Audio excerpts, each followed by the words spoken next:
Just to ensure that we get everybody in now, we'll go to 4 minutes. Paul Bristow. Thank you, Mr Deputy Speaker. When communism collapsed in the 1990s, the shadow of war in Europe appeared to have been lifted. Our expectation of peace has been fundamental. It's led to our values being taken for granted. Cynicism about our institutions flourished. Some have even nurtured scorn for the idea of the West and our open, democratic societies. Russia's invasion of Ukraine ended that era. There can be no doubt about where we stand or why it matters. The horrifying images of tanks rolling down residential streets, of flats being shelled, of rockets hitting playgrounds, of innocent civilians dying, there is no ambiguity.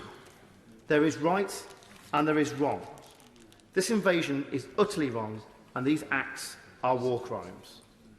And at the same time, we have seen the heroic defiance of the Ukrainian people, their bravery, fortitude and humour, their refusal to surrender their country, and even at the cost of their own lives. The contrast between President Zelensky and Vladimir Putin is stark. Putin's attempts to mislead and confuse succeeded when it came to the Crimea, Syria and beyond. But this time, he's only succeeded in confusing his own army and uniting most of the world against him.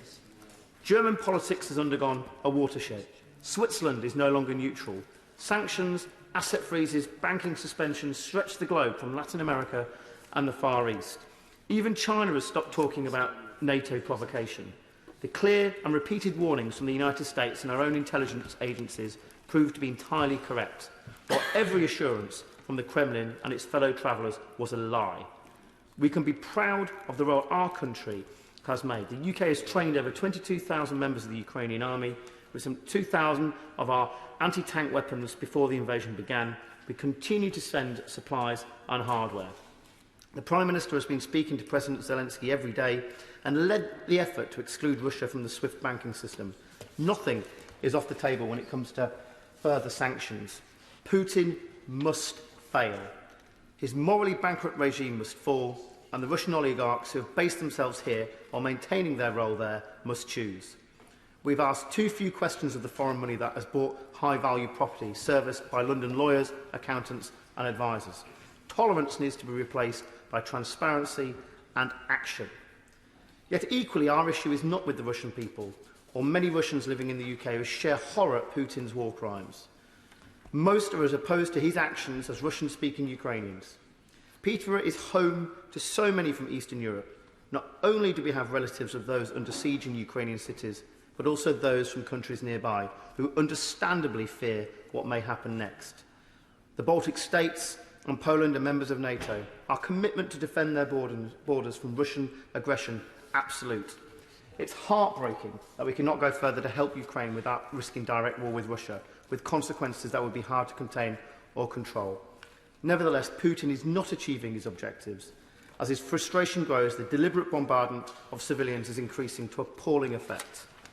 But for my family, Mr Deputy Speaker, this is personal, because Anton Guido Patella, who died only very recently, was from the Ukraine.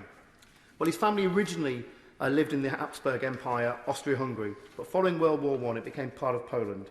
But in 1939, the Soviet Union came, déjà vu, and he told his family of the horrors of finding bodies walled up in cellars, and when the Soviets retreated in 1941.